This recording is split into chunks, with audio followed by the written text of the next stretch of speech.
Hello. Welcome back. We all have memories. Good, bad, mundane. I want to focus on the good.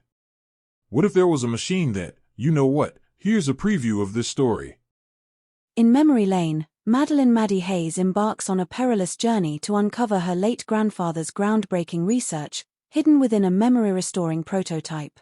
As she delves deeper into his work, she discovers a web of secrets and powerful enemies determined to steal the technology for their own sinister purposes. Joined by her mother, Dr. Reynolds, and a network of covert allies, Maddie must navigate a treacherous landscape of espionage and betrayal, all while safeguarding a legacy that could change the world. With each twist and turn, Maddie finds herself not only fighting for her grandfather's dream but also for her own future, as the true magnitude of her family's legacy is revealed. And now, without further ado. Chapter 1. The Discovery. I never liked going through my grandfather's things. His house, now empty and quiet, always had a way of stirring up memories I wasn't sure I wanted to remember. But it had been a year since he passed, and my mother insisted we start sorting through his belongings. She couldn't do it alone, so here I was, standing in the attic, surrounded by dust and memories. Maddie, are you sure you're okay up there? My mother called from downstairs. Yeah, Mom, I'm fine, I replied, though I wasn't entirely sure that was true. The attic was a maze of old boxes, forgotten treasures, and the lingering scent of my grandfather's cologne. He had been a hoarder of sorts, collecting everything from vintage books to bizarre scientific equipment. I tripped over a stack of old National Geographics and muttered a curse under my breath. As I began sifting through a box labeled miscellaneous, my fingers brushed against something cold and metallic. Curious, I pulled it out. It was a small, intricate device, about the size of a paperback book, with various dials and switches. The label on it read Memory Lane. What is this? I whispered to myself, turning the device over in my hands. It looked like something out of a steampunk novel, all brass and copper with little gears that clicked when I touched them.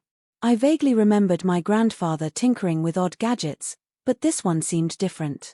It felt important. Maddie, are you coming down soon? Mom's voice jolted me back to reality. In a minute, I shouted back. I carefully placed the device back in the box and decided to take it with me. I needed to know more about it.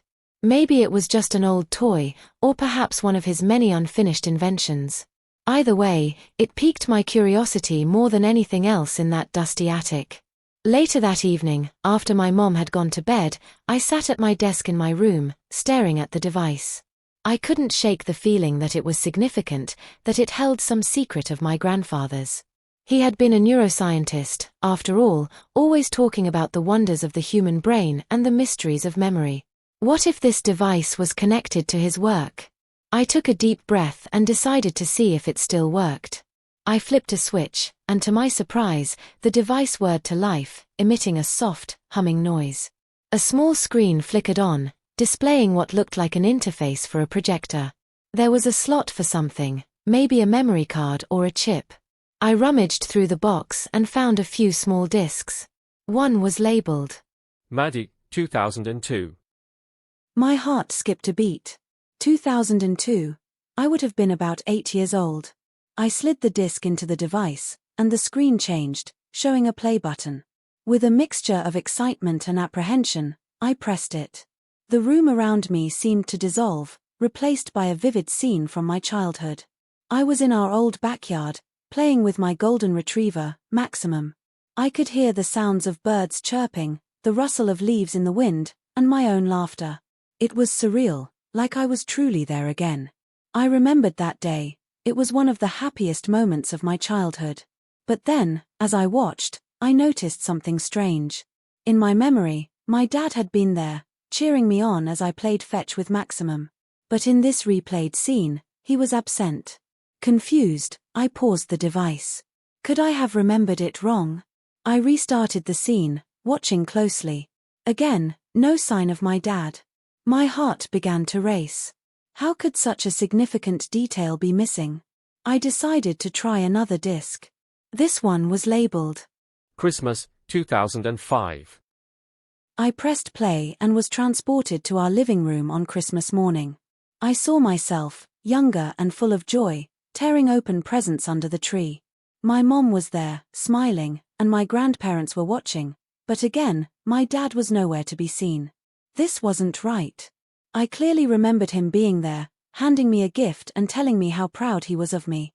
Panic started to set in. What was going on? Why were my memories so different from what this device was showing me? I needed answers, and I knew there was only one person who might be able to help me understand: my mom. I ran downstairs, clutching the device. My mother was in the kitchen, sipping a cup of tea. She looked up, surprised to see me so agitated. Maddie, what's wrong? Mom, I need to ask you something, I said, my voice trembling. I placed the device on the table and explained what I had seen. Why aren't my memories matching up with this? Why isn't Dad in them? My mother's face went pale. She set her cup down and took a deep breath. Maddie, there's something I need to tell you. Something I hoped you'd never have to know. Her words sent a chill down my spine. I knew, in that moment, that my life was about to change in ways I couldn't possibly imagine. Everything I thought I knew was about to be questioned, and I wasn't sure I was ready for the answers. Chapter 2. Unraveling the Past. The silence in the kitchen was deafening. My mom looked at me with a mix of sorrow and fear that I had never seen before. I could feel my heart pounding in my chest as I waited for her to speak. Mom, please, I urged. Tell me what's going on. She sighed and motioned for me to sit down. I pulled out a chair and sat across from her, my eyes never leaving her face. She took another deep breath, as if steeling herself for what she was about to say. Your father and I, we were part of a project, Maddie. She began. A project that your grandfather spearheaded. It was supposed to be groundbreaking, a way to help people with traumatic memories. But things didn't go as planned. I felt a lump form in my throat. What kind of project? Memory manipulation, she said softly. Your grandfather developed a device that could alter or erase memories. He believed it could be used to help people forget their pain, to heal from trauma. But it was experimental, and there were unforeseen consequences. Consequences? I echoed, feeling a chill run down my spine. She nodded. Some of the test subjects experienced memory loss, confusion, and in some cases, complete mental breakdowns. Your father and I were part of the early trials, along with a few others. At first, it seemed like it worked. We were able to erase small, painful memories without any issues. But then your father, he wanted to use it for more. I was stunned. My father had always been the stable, reliable one in my life. The idea that he was involved in something so risky and unethical was hard to grasp. What did he want to do? He wanted to use it on you, she said, her voice breaking. When you were little, you had a terrible accident. You fell from a tree and were in a coma for weeks. When you woke up, you were traumatized. You wouldn't speak, wouldn't eat. Your father thought that erasing the memory of the accident would help you recover. I tried to process what she was saying. An accident. A coma. I had no memory of any of it. But why don't I remember any of this? Because your father used the device on you, she said, tears welling up in her eyes. He erased the memory of the accident. And at first, it seemed to work. You got better, started talking and eating again. But over time, the device had side effects. You started losing other memories, important ones. Your father and I, we tried to reverse it, but it was too late. My mind was reeling. The device in the attic, the altered memories, everything was starting to make a horrifying kind of sense. So, my memories, they're not real?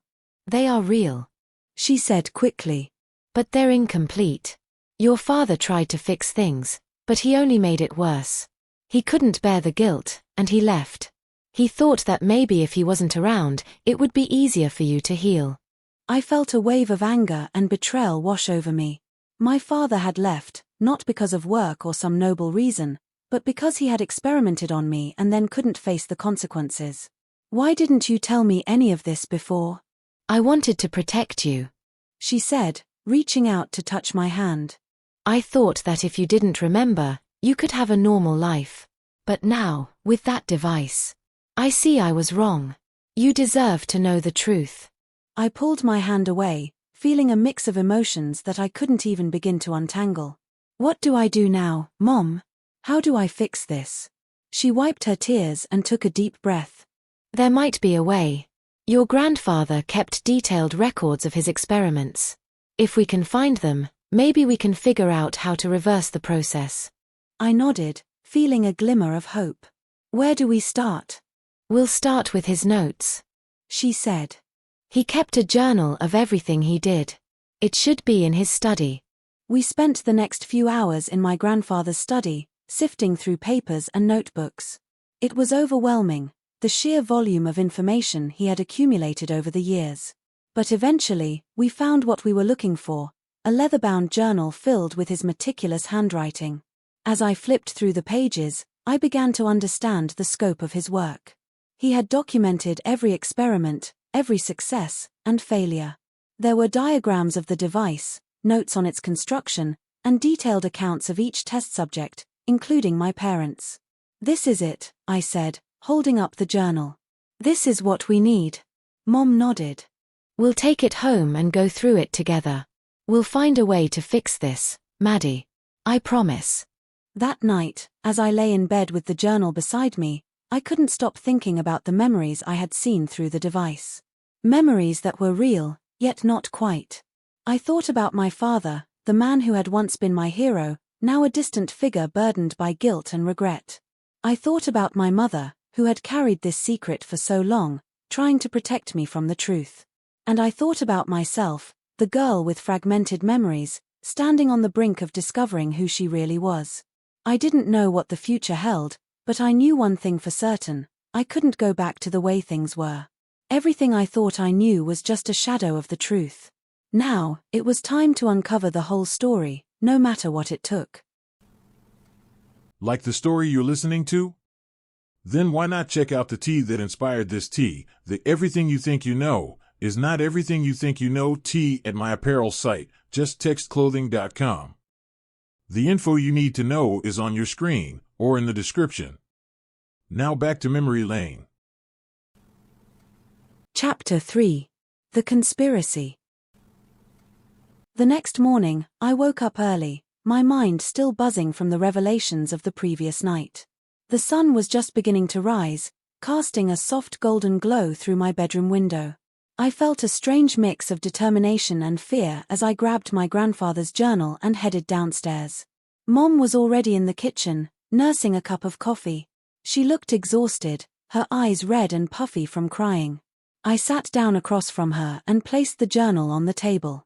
"Ready to dive in?" I asked, trying to muster a reassuring smile. She nodded, though I could see the apprehension in her eyes.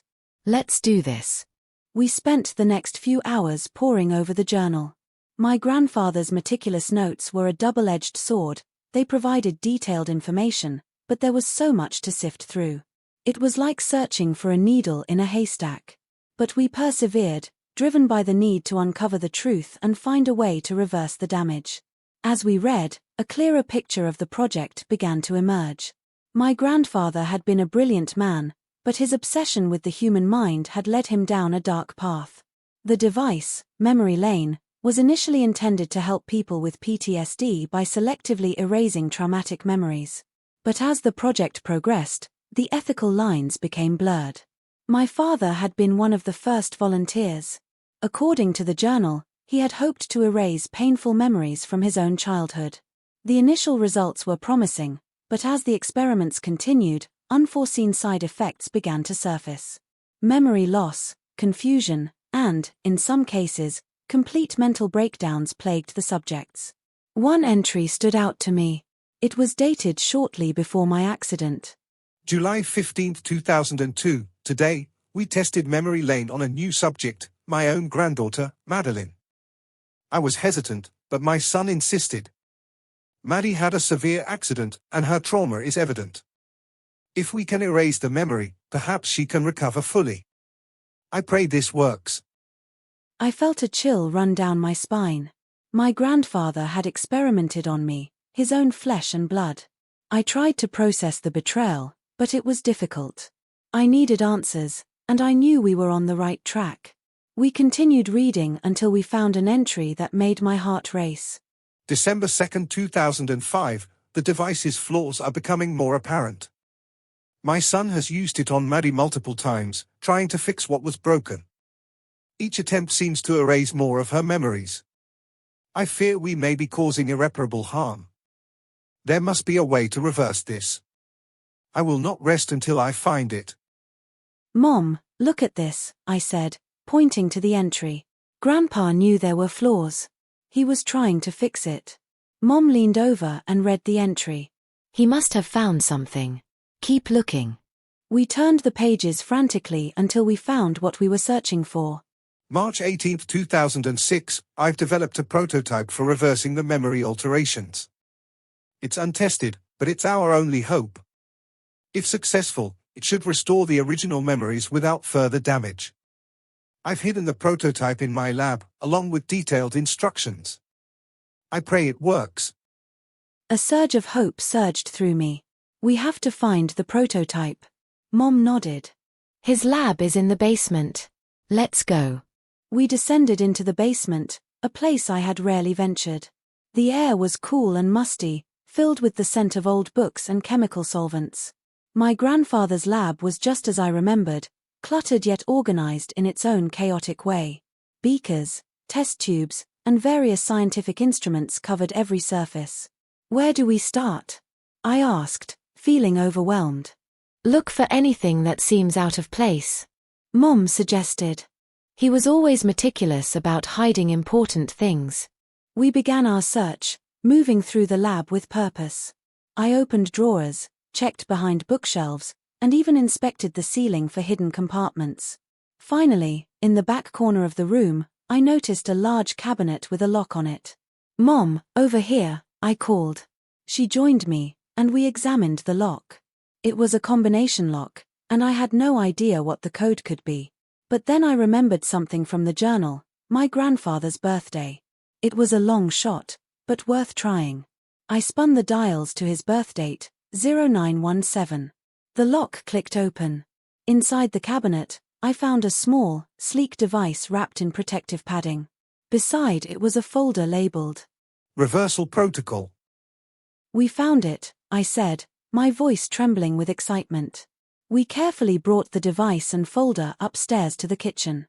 The folder contained detailed instructions on how to use the prototype.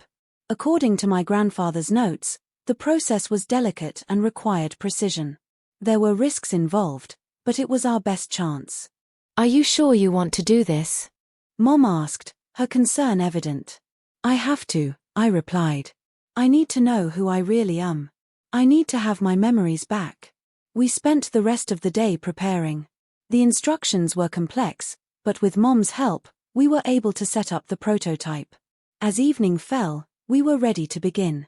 I sat in a chair, the device positioned carefully around my head.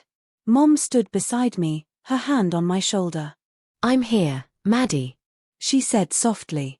We'll get through this together. I took a deep breath and nodded. Okay. Let's do it. Mom activated the device, and I felt a strange sensation, like a gentle hum inside my mind. My vision blurred, and I closed my eyes, surrendering to the process. Memories began to flood back, vivid, intense, and overwhelming. I saw myself climbing the tree, the moment I fell, the pain, and then the darkness. But I also saw my father, holding my hand in the hospital, tears streaming down his face. I saw my mother's unwavering support, my grandfather's desperate attempts to fix what had been broken. It was a torrent of emotions, but it felt right. It felt whole. When the process was over, I opened my eyes, tears streaming down my face. Mom looked at me, her eyes filled with worry and hope. Maddie, are you okay? I nodded, wiping my tears. I remember everything, Mom. I remember it all. She hugged me tightly, and for the first time in a long while, I felt a sense of peace. My memories were mine again, complete and unaltered. I knew the journey ahead wouldn't be easy, but I was ready to face it. With my mother by my side and the truth finally revealed, I felt stronger than ever. Everything I thought I knew had changed, but now, I had the power to rebuild my life with the truth as my foundation. The road ahead was uncertain, but I was no longer afraid. I was ready to reclaim my past and forge my future. Chapter 4. The Revelation. The next few days were a blur of emotions. I spent hours with Mom, recounting every detail of my newly restored memories. It was cathartic, yet exhausting. Each memory brought with it a mix of joy and pain, but for the first time, I felt whole. The missing pieces of my past had been filled in, and I was ready to move forward. One afternoon, as we were going through the journal again, I found an entry that made my blood run cold. June 23, 2006, I fear we are not alone in our endeavors. There are others who have taken an interest in my work. They are powerful and influential, and their intentions are far from altruistic. I must take precautions to protect my research and my family. I looked up at Mom, my heart pounding. Mom, do you know who he was talking about? She frowned, deep in thought. Your grandfather mentioned some people who visited him a few times. He never gave me any names, but he was always uneasy after their visits. I think they might have been government officials or representatives from some private organization. A chill ran down my spine. If what she was saying was true, then my grandfather's research might still be of interest to these mysterious individuals. We need to be careful, Mom. If they find out what we've been doing, they might come after us. She nodded, her expression grim. You're right. But we can't let fear stop us. We need to finish what your grandfather started and make sure his work doesn't fall into the wrong hands. We decided to contact Dr. Reynolds, my grandfather's former colleague. If anyone could help us understand the full extent of his research and the potential dangers, it would be him. Mom managed to track down his phone number, and after a brief conversation, he agreed to meet us at a small cafe on the outskirts of town. The cafe was quaint and quiet, the perfect place for a clandestine meeting. Mom and I arrived early and found a secluded table in the back. I was nervous, my mind racing with questions. Who were these people interested in my grandfather's work? What did they want? Dr. Reynolds arrived a few minutes later, looking older and more haggard than I remembered. He greeted us with a warm smile, but I could see the worry in his eyes. Madeline, it's good to see you. He said, shaking my hand. And you too, Anne. Thank you for meeting us, Dr. Reynolds, I replied. We have a lot of questions. I'll do my best to answer them. He said, sitting down. But first, tell me what you've discovered. We spent the next hour explaining everything, the device, the altered memories, the prototype for reversing the process. Dr. Reynolds listened intently, occasionally nodding or jotting down notes. When we finished, he leaned back in his chair, deep in thought. Your grandfather was a brilliant man. He said finally. But his work was ahead of its time. Memory manipulation is a dangerous field, and he knew the risks. Who were the people interested in his research? I asked. He mentioned them in his journal. Dr. Reynolds sighed. There were several parties interested in his work. Government agencies, private corporations, even some rogue scientists. They all saw the potential for control, erasing inconvenient memories, implanting false ones. Your grandfather tried to keep his work out of their hands, but he knew it was only a matter of time before they came for him. A shiver ran down my spine. What do we do now? We need to secure his research. Dr. Reynolds said firmly. Make sure it doesn't fall into the wrong hands. And we need to be prepared for the possibility that they might come after you. The thought was terrifying, but I knew he was right. My grandfather's work was too valuable and too dangerous to be left unprotected. How do we secure it? I asked. We need to gather all of his notes, prototypes, and data. Dr. Reynolds replied. Then we can encrypt it and store it in a secure location. I'll help you with the technical aspects, but we'll need to be quick and discreet. We spent the next few days gathering everything we could find in my grandfather's lab.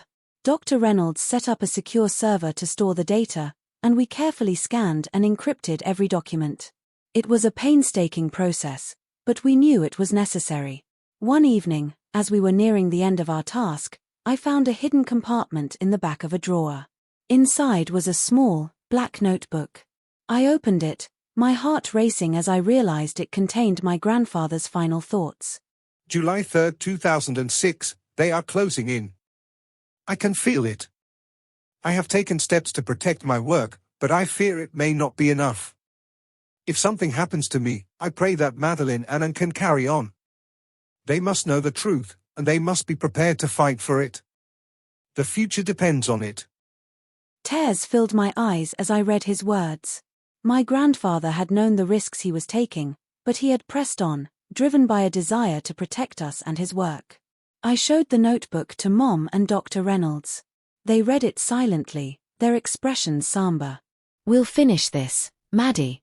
Mom said, her voice filled with determination. We'll make sure his work is safe. As we continued our preparations, I couldn't shake the feeling that we were being watched.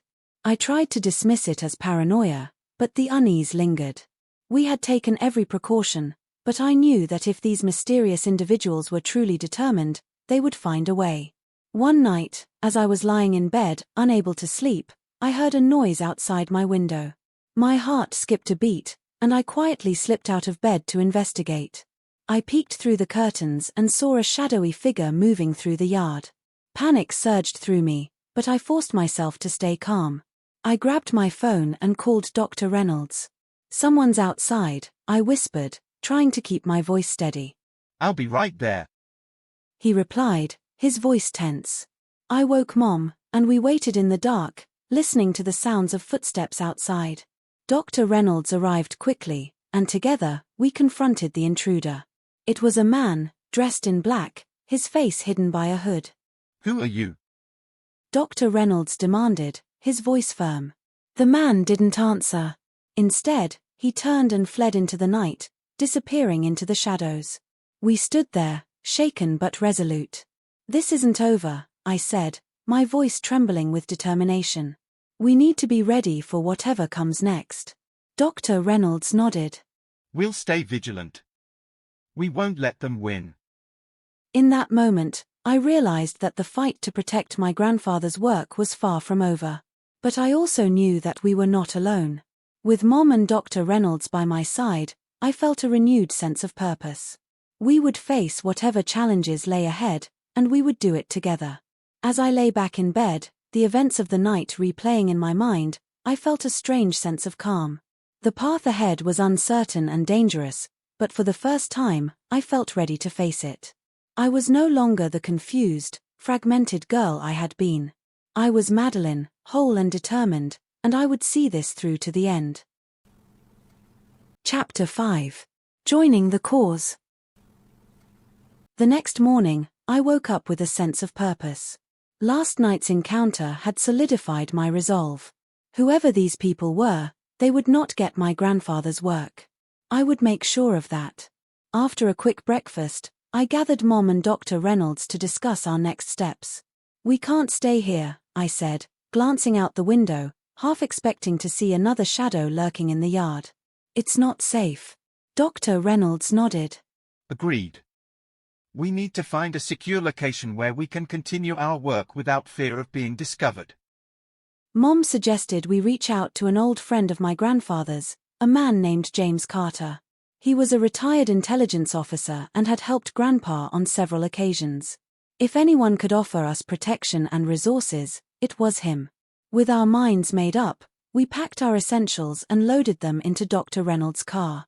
The drive to James Carter's secluded cabin took several hours. Nestled deep in the woods, it was the perfect hideout. James greeted us warmly, his sharp eyes assessing the situation quickly. I've heard whispers about your grandfather's work. He said as he led us into the cabin. If what you say is true, we have to act fast. There are powerful people who would do anything to get their hands on it. We spent the next few days fortifying the cabin and setting up a secure network to continue our work. James proved invaluable, using his contacts and expertise to help us stay off the radar. With his guidance, We were able to encrypt the data even further and develop contingency plans in case we were discovered. One evening, as we sat around the table reviewing our progress, James brought up a suggestion that caught me off guard. You know, Maddie, He began. there are others out there fighting against unethical practices like these. Groups dedicated to protecting scientific integrity and preventing abuses of power. Have you ever thought about joining them? The idea intrigued me. I had been so focused on protecting my grandfather's work that I hadn't considered the broader implications. If there were others out there who shared our goals, perhaps we could do more than just protect the research. We could make a real difference. What kind of groups? I asked, leaning forward. There's one in particular, James said. called the Sentinels. They're a covert organization made up of scientists, former intelligence officers, and activists. Their mission is to safeguard scientific discoveries and ensure they are used ethically. I can put you in touch with them. I glanced at Mom and Dr. Reynolds. Both nodded encouragingly. It sounds like the perfect fit. Mom said. Your grandfather would be proud. That night, as I lay in bed, I thought about the journey that had brought me here. I had started this quest to understand my past and reclaim my memories, but now I saw a bigger picture. My grandfather's work was just one piece of a much larger puzzle. There were others out there, fighting the same fight, and I could be a part of that. The next day, James made contact with the Sentinels. After a brief conversation, they agreed to meet with us. We traveled to a nondescript office building in the city, where we were greeted by a woman named Dr. Elena Martinez, one of the leaders of the organization. She said, shaking our hands. Welcome. James has told us a lot about you. We're really glad to have you on board. Dr. Martinez led us to a secure conference room where she explained more about the Sentinels. They had been monitoring various unethical scientific practices for years, intervening when necessary to prevent abuses of power. Their resources were vast, and their network extensive. We've been aware of your grandfather's work for some time. She said. We knew it had the potential to change the world, for better or worse. When we heard about his passing, we feared the worst. But now, with your help, we can ensure his legacy is used for good. I felt a surge of pride and determination. What can we do to help? Dr. Martinez smiled. First, we need to secure all of your grandfather's data. Once that's done, we and you work together to ensure it's used ethically. We and you also need to keep an eye on those who are after it. They won't give up easily. The following weeks were a whirlwind of activity. We worked closely with the Sentinels, transferring all the data to their secure servers and setting up protocols to monitor any attempts to access it. James trained us in surveillance and counter-surveillance techniques, while Dr. Reynolds focused on refining the prototype. During this time, I began to understand the full scope of the Sentinels' work. They weren't just protecting scientific discoveries, they were actively shaping the future. Their efforts ranged from exposing unethical experiments to advocating for responsible research practices. It was inspiring, and I felt honored to be a part of it. One evening, as I was reviewing some data with Dr. Reynolds, he looked at me thoughtfully. You know, Maddie, you have a real talent for this. Your grandfather would be proud of how far you've come. Thank you, I said, feeling a warmth in my chest.